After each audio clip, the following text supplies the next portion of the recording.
한국은 땅 밑에서 석유가 나지 않는 비산유국, 원유 수입이 100%에 가깝다.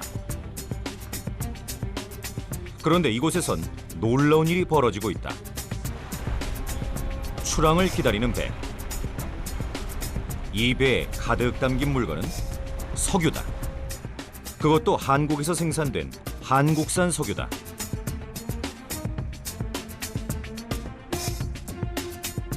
이 파이프를 통해 이송된 한국산 석유가 중국, 동남아, 일본과 미국 등 50여 개국으로 수출되고 있다. 한국 석유 수출량은 2010년 기준 월 평균 2,800만 배럴의 양이다. 석유 한 방울 나지 않는 한국에서 석유를 수출하는 것이다. 게다가 한국의 수출 1위 품목이 바로 석유 제품. 그 중에서도 등유와 경유, 벙커 CU의 수출은 해마다 증가 추세다.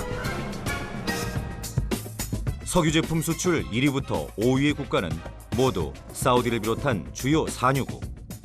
그런데 한국이 그 뒤를 쫓아 6위를 차지하고 있다. 비산유국 중에서는 한국이 석유 제품 최고 수출국이다. 우리는 어떻게 석유 수출 국가가 됐을까?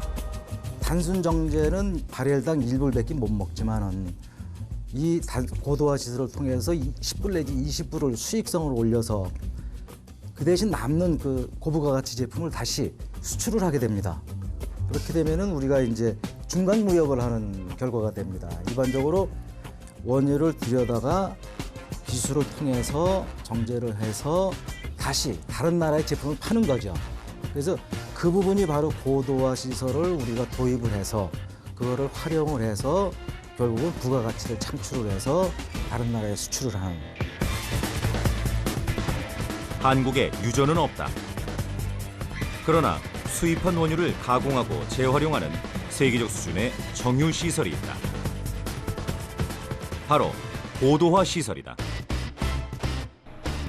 원유를 정제하고 남은 찌꺼기들이 바로 벙커 CU나 아스팔트. 이것으로 값비싼 휘발유나 등유와 경유를 만들어내는 시설이다. 고도화 시설은 지금 황금알을 낳는 거위로 비유되고 있다. 값이 싼 저급 원유를 수입해 고급 원유로 만들어 수출하게 하는 곳. 이곳은 고유가 상황을 대비한 국가적 차원의 생존 전략의 장소이기도 하다. 땅속이 아닌 땅 위에서 석유를 캐내는 이곳을 우리는 지상의 유전, 고도화 시설이라고 부른다.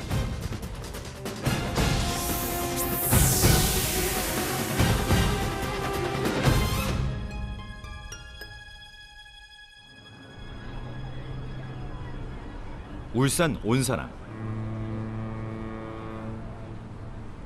온산항 내 8개 부두에 대형 외국 선박들이 즐비하게 서 있다.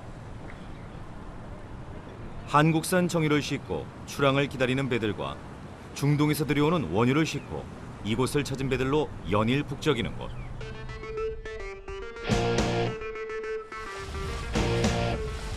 정지된 원유를 실어 나르는 수출선이 이곳 온산 부두에서만 한 해 만여 척이 넘게 드나들고 있다.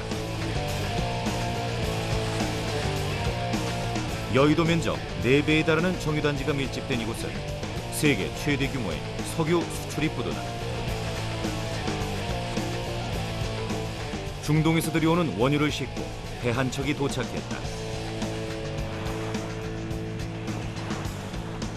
길이 159m의 배에 실린 기름의 양은 약 100만 배럴.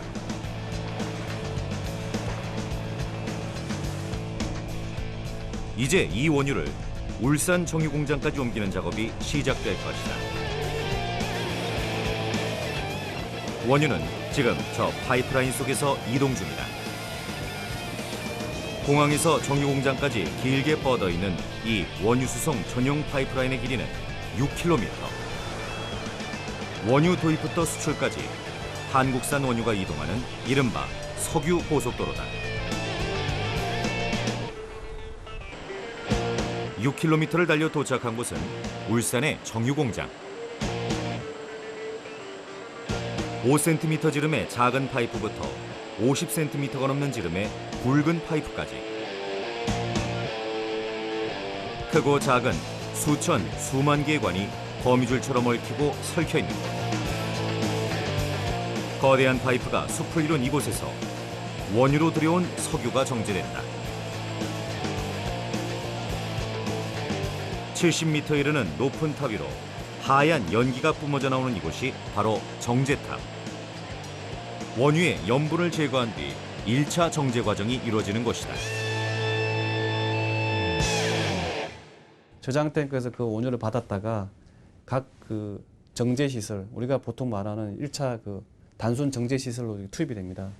그때는 이제 그 각 공정에 맞게끔, 각 공정은 다 이렇게 설계할 때부터 그 이 공정은 뭐 캐로 등유 수율이 뭐 20%, 그래서 빵까지 수율 몇십 프로 이렇게 그 기준에 맞게 설계가 되어 있기 때문에 어떤 특정 원유 하나를 이렇게 쓰는 것보다는 여러 가지 원유를 합쳐가지고 그 각 공정에 맞게끔 이렇게 그 피드를 하고요. 340도 이상의 열을 가해 원유 속의 여러 성분들을 분리해내는 것이 바로 정제탑의 역할. 맨 위에는 끓는 점이 가장 낮은 LPG 가스가, 맨 밑에는 끓는 점이 가장 높은 아스팔트가 남는다. 끓는 점이 낮을수록 좋은 정유, 높을수록 불순물이 많은 질 낮은 정유다. 한국에서 석유 정제법은 진보에 진보를 거듭해왔다.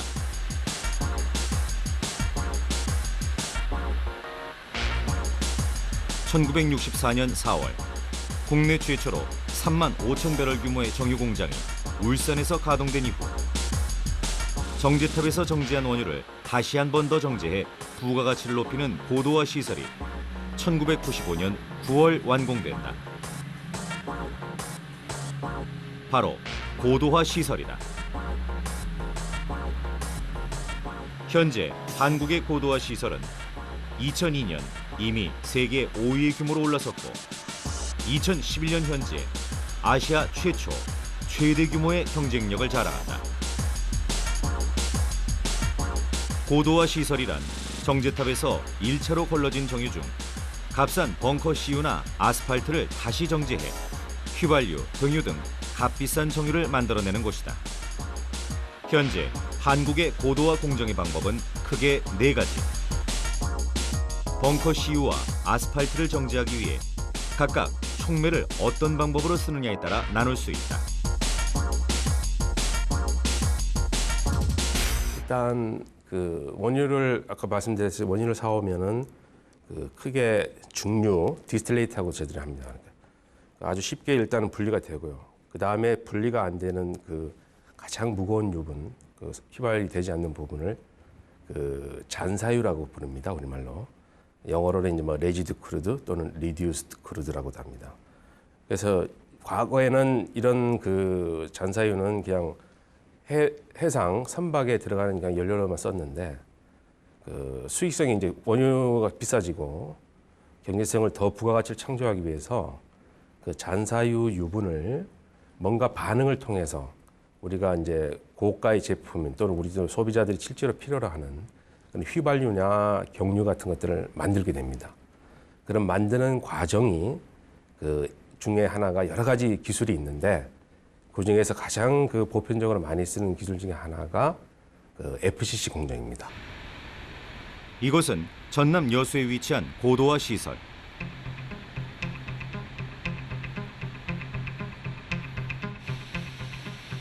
하루 9만 4천 배럴의 정유가 생산되는 곳으로 여수 전체 시설에서는 제1 고도화 공정에 해당한다. 겉보기엔 다 똑같아 보이는 시설 같지만 반응기와 파이프 안에서 일어나는 모습은 크게 다르다. 우선 이곳은 벙커 CU를 정제해 휘발유, 등유 등을 빼내는 곳. 공정을 수행하는 데 필요한 온도는 514에서 524도 사이. 상당한 고온에서 이루어지는 작업이라 시설 가까이 서 있는 것은 쉽지 않다.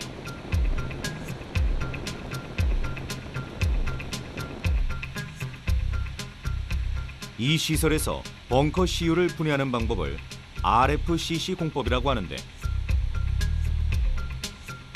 공법의 핵심은 벙커 CU에 촉매를 넣어 분해한다는 점이다. 원리는 이렇다.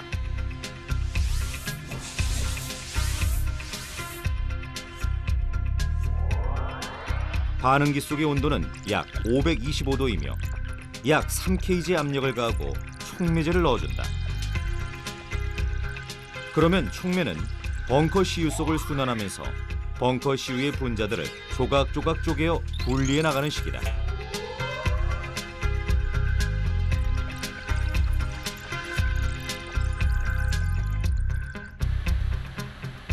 이 과정에서 관계자들이 가장 공을 들이는 부분이 바로 촉매 투여 과정이다. 어떤 촉매제를 어떻게 쓰느냐에 따라 좋은 정유가 많이 만들어질 수도 적게 만들어질 수도 있다. 그렇다면 촉매제는 어떻게 생겼을까?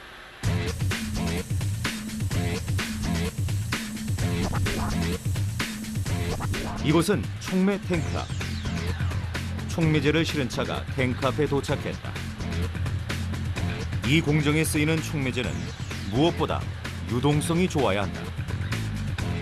벙커 CU 속을 순환 이동하는 동안 각종 분자들과 부딪혀서는 안 되기 때문이다. 촉매제의 이름은 지올라이트. 밀가루 파우더와 같은 고운 분말 입자를 가졌다. 분말의 크기는 평균 70마이크. 사람 머리카락이 100마이크 정도니 그보다 훨씬 더 미세하다.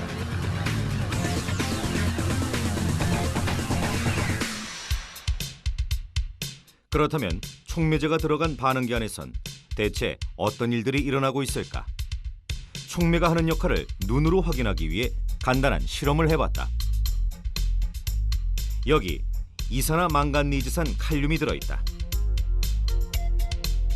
그 위로 윤활유가 되는 글리세린을 넣고 물 2~3방울을 떨어뜨려 봤다. 물이 촉매제다.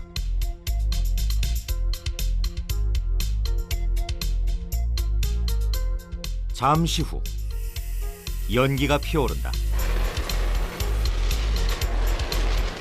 그리고 순식간에 불이 붙었다 꺼진다. 이산화망간니즈산 칼륨이 물을 만나 분해되어 기체가 발생하는 과정이다. 이 과정을 좀 더 눈에 띄게 실험해봤다. 이번엔 과산화수소수에 촉매는 아이오딘화 칼륨을 썼다. 이때 발생하는 기체를 눈으로 쉽게 확인하기 위해 액체비누 몇 방울을 떨어뜨리고 색소까지 넣어봤다. 그러자 순식간에 빨간 기체가 거품과 함께 흘러넘친다. 촉매인 아이오딘화 칼륨이 과산화수소에서 기체를 분리해낸 것이다.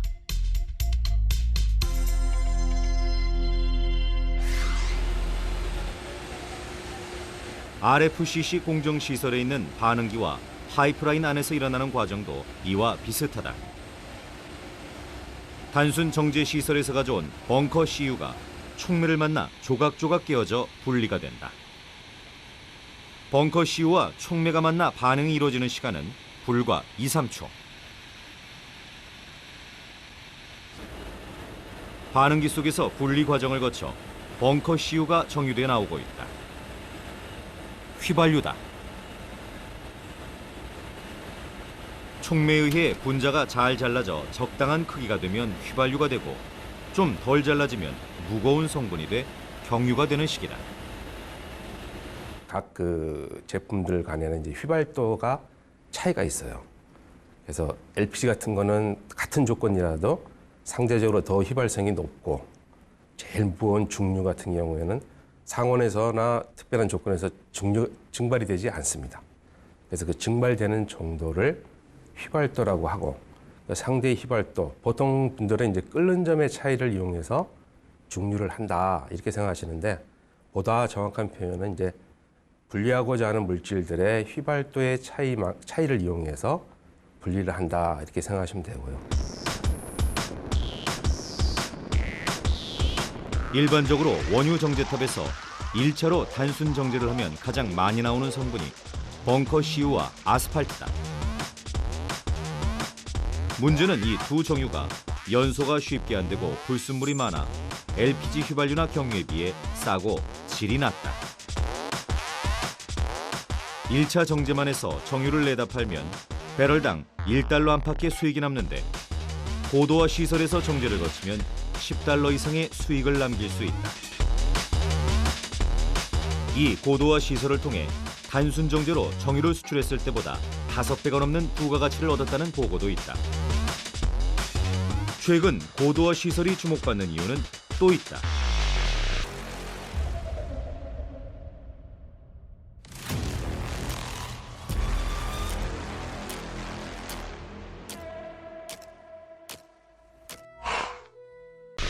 아스팔트 속에 있는 화합물 같은 경우에 이렇게 제거를 해냅니다. 분해하는 과정에서. 제거를 해내면 그 양이 한 450톤 하루에 그 정도 양이 된다는 거예요. 그럼 만약에 그걸 그대로 충질유를 이렇게 연소를 시켰을 때는 그만한 양이 그 황산화물로 소위 얘기하는 아황산가스로 대기에 배출이 되는 겁니다. 근데 그만한 양을 경질유로 전환해갖고 거의 없는 수준까지 만들어서 판매를 하기 때문에 그만큼의 오염 물질을 감축을 하는 겁니다. 환경 측면에서 그렇습니다. 그리고 또 뭐 당연히 이 가격차도 있고요. 그만큼 처리하기 때문에 처리 비용이 들을 수밖에 없고 그만한 가격차는 시장에서 또 이렇게 높은 가격으로 팔리기 때문에 그런 상태의 수익성이 또 있는 거죠. 이곳은 수소로 벙커 CU를 분해하는 또 다른 고도화 시설이다. 수소를 이용한 분해법인데 촉매 공정에 수소를 더한 것이다.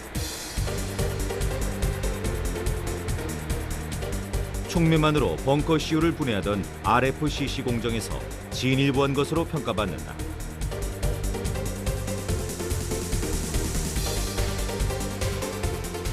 수소를 이용해 벙커 CU를 분해함과 동시에 황과 질소까지 제거할 수 있다. 공법의 원리는 이렇다.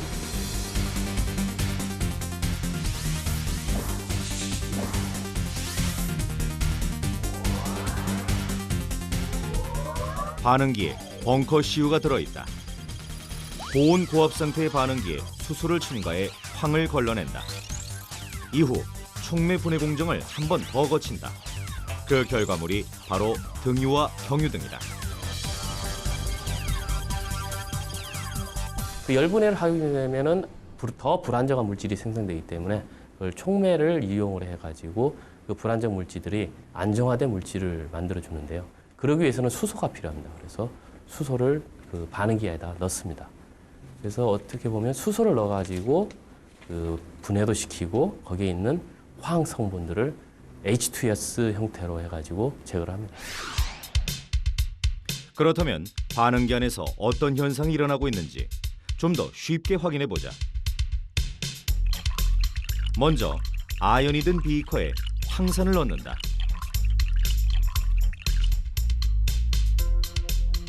그러면 아연이 황을 만나 수소 기체가 발생한다. 수소 발생 장치의 원리다. 이번엔 구리로 만들어진 원뿔에 열을 가해보자. 열을 가하면 구리판이 산화되어 검은 갈색으로 변한다. 그리고 수소 발생 장치를 구리에 씌워본다. 구리판이 원래의 색깔로 서서히 변하기 시작한다. 구리가 수소와 만나 반응을 일으킨 것이다.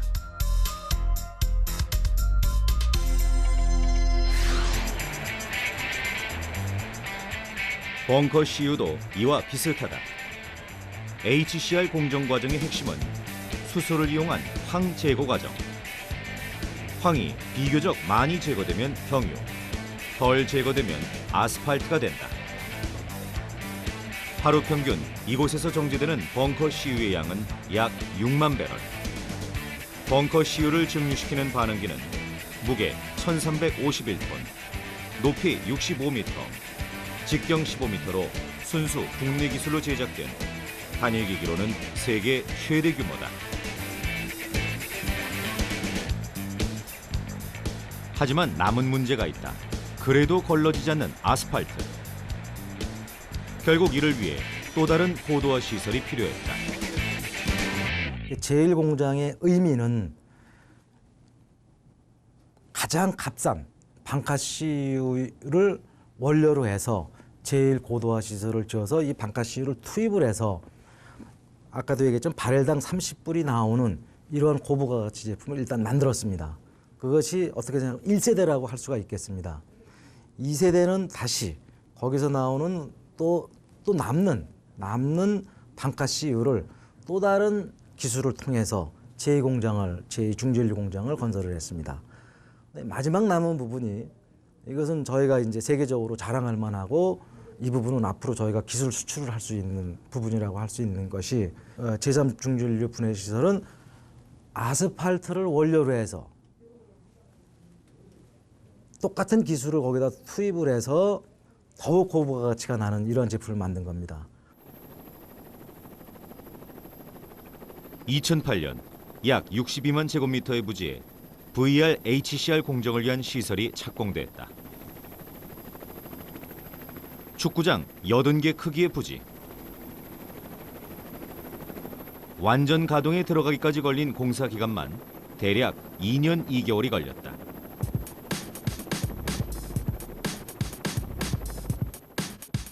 아스팔트를 경유, 등유로 바꾸는 이 공정시설은 아시아에서는 처음이자 세계 7위의 시설이다.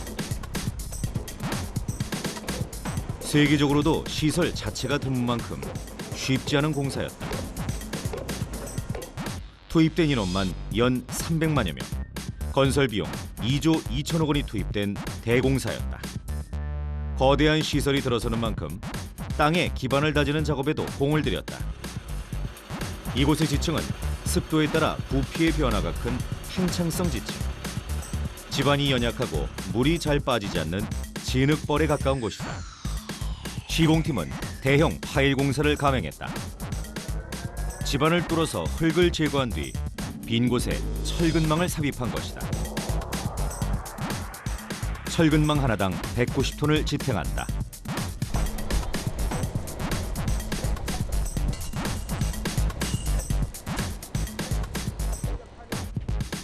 이외에 제3중진류 분해시설 전체에 쓰인 콘크리트 양만해도 20층 높이의 108제곱미터형 아파트 40개 동을 지을 수 있는 분량이 쓰였다.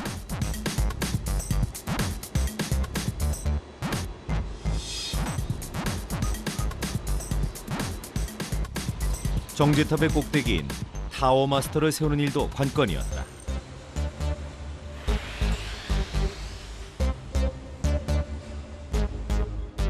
이게 막대한 돈이 들어갑니다.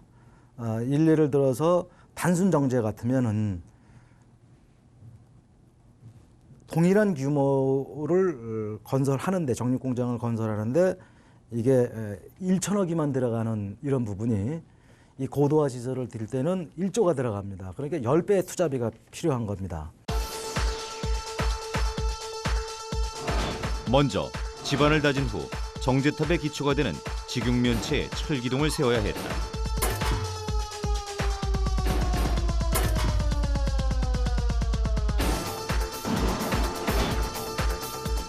그리고 상부에 운전실을 올리고 운전실 상단에 크레인을 설치해 빈 공간에 다른 마스터를 올려 끼워 넣는다.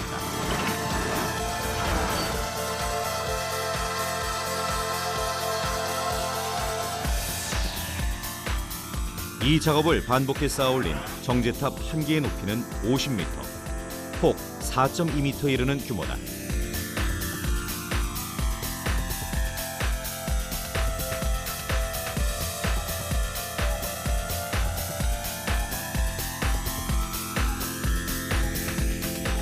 높이를 키운 정제탑은 흔들림을 막기 위해 와이어로 고정시켰다. 정제탑 꼭대기에 연결돼 팽팽하게 당겨지는 와이어. 총 12개의 와이어가 정제탑을 단단히 고정하고 있다. 설치의 모든 과정은 컴퓨터로 통제된다. 날씨는 물론 각 와이어의 하중까지 계산된 값이다. 하부가 움직이지 않도록 고정하는 일은 기계보다 사람의 힘이 더 필요하다. 서서히 정제탑이 하늘 가까이 모습을 드러냈다. 이제 정유를 분해하는 반응기를 세우는 일이 남았다.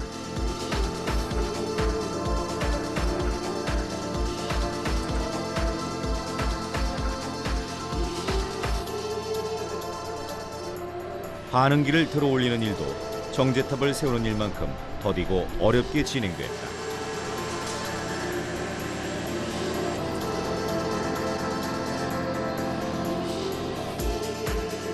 거대한 반응기가 세워지는 동안 양쪽의 균형이 기울어지지 않도록 해야 한다.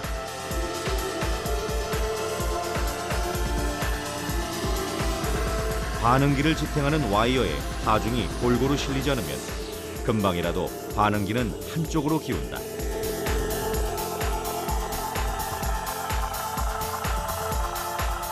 자칫 대형 사고로 이어질 수 있는 현장, 모두가 숨죽이며 지켜보고 있다.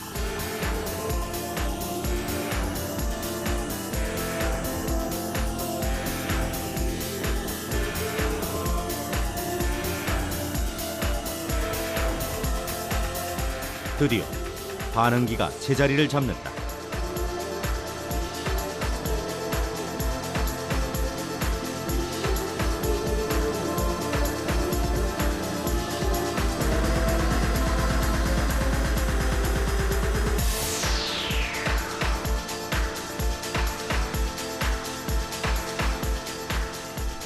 그리고 2년 2개월 만에 VRHCR 공정은 완공에 이른다.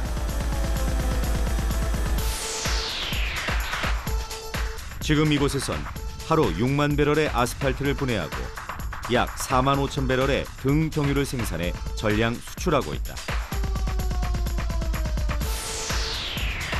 하루 5억 4천만 원, 연간 약 2천억 원의 부가가치를 만들어내는 곳이라고 한다.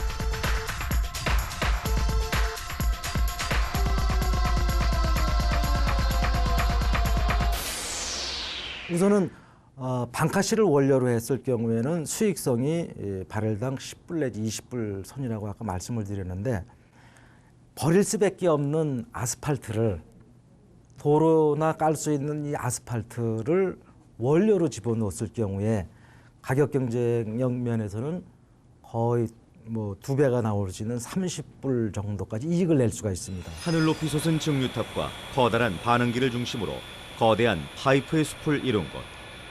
RFCC와 HCR 공정이 벙커 CU를 주원료로 했다면 이곳 VRHCR 공정은 아스팔트 수준의 초중질유를 경유, 등유로 생산하는 것이 특징이다. 저희가 분해하지 못한, 그러니까 저희가 증류하지 못한 찌꺼기들은 저 가운데를 통해서 이렇게 해서 이렇게 각각 들어오게 됩니다. 이 두 개로 나누어지게 됩니다. 네. 이렇게 나누어져서 드럼에 모이게 됩니다. 이 드럼에서 일정 레벨, 그러니까 일정 높이를 유지한 채 점점 저희는 이제 각각의 분해할 수 있는 곳으로 펌핑하게 됩니다. 저희 시스템은 두 가지로 되어 있는데요. 고압 시스템이라고 해서, 고압 시스템은 이쪽 두 시스템으로 되어 있습니다. 이 두 시스템에서 아까 말씀드린 탄소와 탄소의 고리를 깨게 됩니다. 그 탄소와 탄소의 고리를 깬 다음 그 깬 부분들은 저희가 늘 다른 공장에서도 있는 상압 증류탑, 강압 증류탑으로 이동하게 됩니다. 거기서 증류를 하게 되고, 증류를 통해서 저희는 프로덕트를 생성하게 됩니다.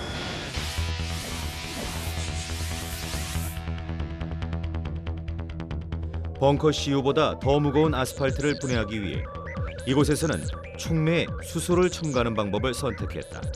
방법상 HCR 공정과 비슷하다.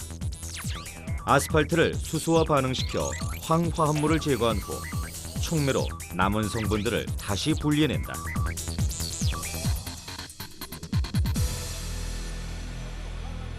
VRHCR 공정에서 가장 중요한 과정은 고압 반응기 안에서 이루어진다.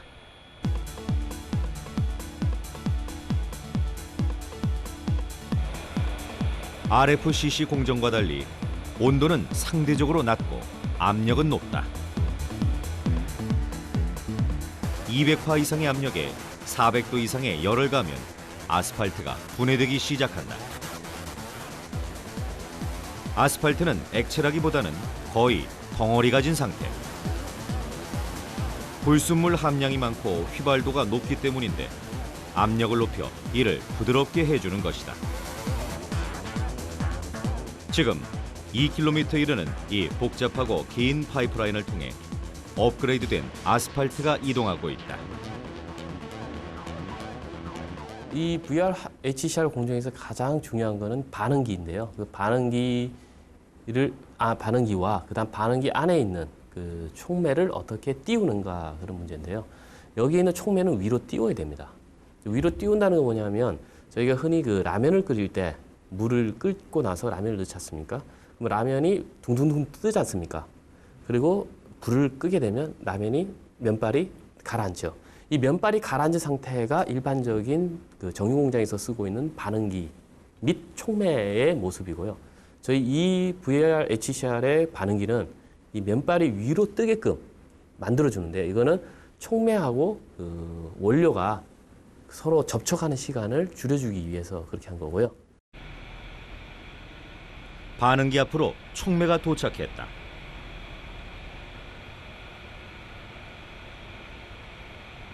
이 공정에 쓰이는 촉매는 단단하다. 니켈, 몰리브 성분들이 들어있어 수소와 반응하기 좋은 물질이다. 아스팔트가 업그레이드 되는 데 걸리는 시간은 대략 6시간.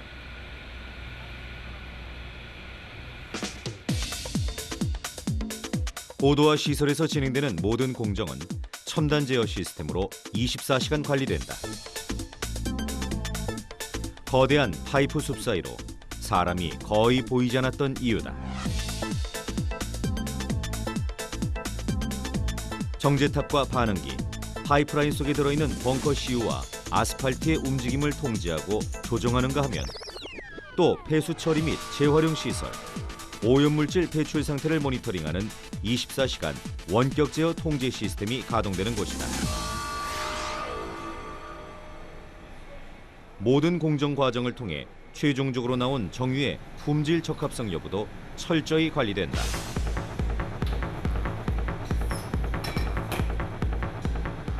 이곳에서는 황, 벤젠 등의 불순물 함량을 측정한다. 모든 정유들을 대상으로 공통적으로 시행하는 검사다.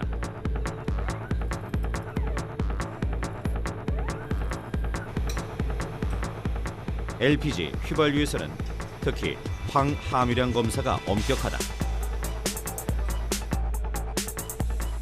또 휘발유의 경우 연료가 연소할 때 이상 폭발을 일으키지 않도록 옥탄가의 수치가 적절한지, 경유는 엔진 효율에 적당한 발화성이 있는지와 겨울에 어느 온도에서 어는지 꼼꼼히 체크한다.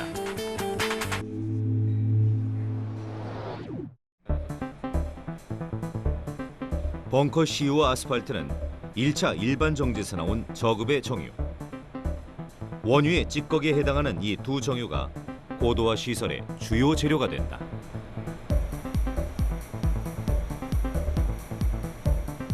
RFCC, HCR 공정의 정유 대상은 벙커 CU. 그동안 대형 엔진의 윤활유나 보일러 연료 등으로 써왔지만 환경 규제로 수요가 감소 추세다. VRHCR 공정의 분해 대상은 아스팔트다.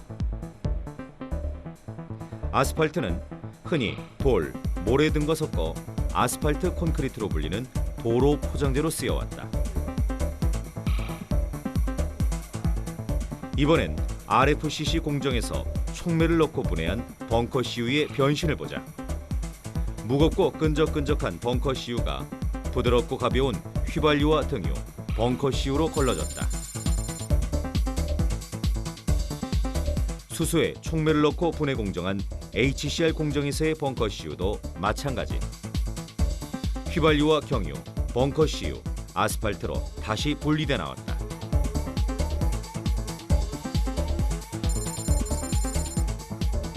이번엔 VRHCR. 들어갈 때는 100% 아스팔트였지만 나올 때는 LPG 3%, 나프타 10%, 등유와 경유 30%, 가벼운 벙커 CU가 30% 정도 배출됐다. 그렇다면 VRHCR 공정을 통해서도 분리되지 않은 아스팔트는 어떻게 할 것인가?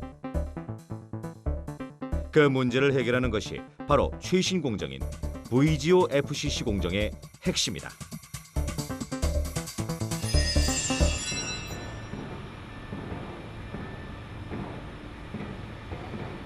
지난 2010년 12월 이곳 여수에서 또 하나의 고도화 시설의 대역사가 착공됐다. 지금껏 어떤 공정 과정을 거쳐도 원유의 찌꺼기들은 남았다. 그것까지 걸러내 양질의 석유를 만드는 일. 그래서 원유에서 단 하나의 찌꺼기도 남기지 않는 일. 그것이 바로 VGO FCC 공정의 궁극적인 목표다.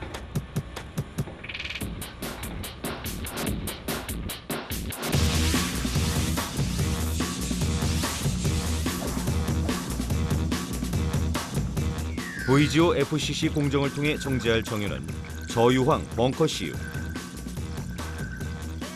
저유황 벙커 CU에 남은 불순물마저 제거하겠다는 것인데 방법으로는 수소를 이용하지 않고 촉매를 통해 분해하는 방법을 택했다.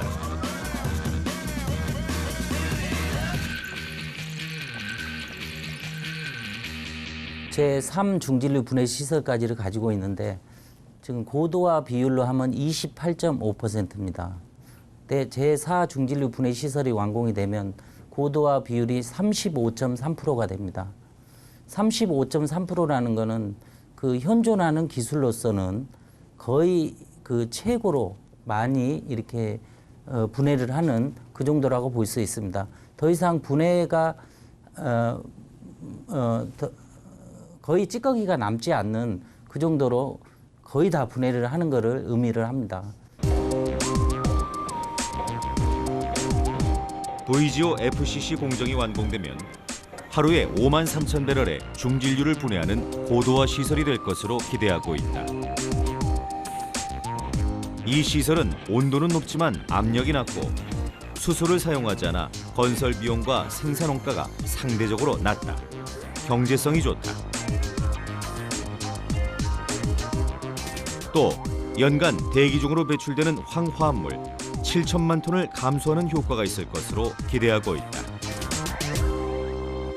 세계의 이 석유 시장이라든지 환경 규제의 패러다임들이 이렇게 쭉 바뀌어 나가고 있습니다. 왜냐하면 이 환경 규제라든지 그 온실가스라든지 이런 이슈들이 있기 때문에 지금 경질류로 수요가 이렇게 전환이 되는 그런 추세입니다. 이건 피할 수 없는 사실이고요. 그래서 그 석유 회사들은 이제 현재는 그 중진류 분해 시설을 갖는 것이 이게 선택의 문제라기보다는 이제는 필수의 생존에 관한 문제다 이렇게 지금 생각을 하고 대규모 투자를 지금 하고 있는 겁니다. 비산유국인 대한민국이 우리의 손으로 만들어낸 땅 위의 유전, 지상유전.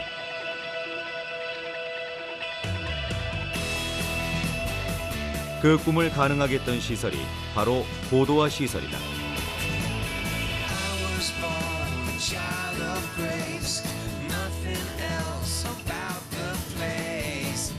그동안 고도화 설비를 짓기 전에는 저급의 벙커 CU, 즉 아스팔트를 도로 포장 재료로 중국에 싼 값에 팔아왔다. 이제 고도화 시설을 통해 우리의 석유 정유 사업은飛躍적인 발전을 이뤘다. 고유가 상황과 국제 환경 규제의 추세에서도 경쟁력은 낙관적이다. 우리의 고도화 시설, 그 속에 미래 한국의 꿈이 녹아 있다.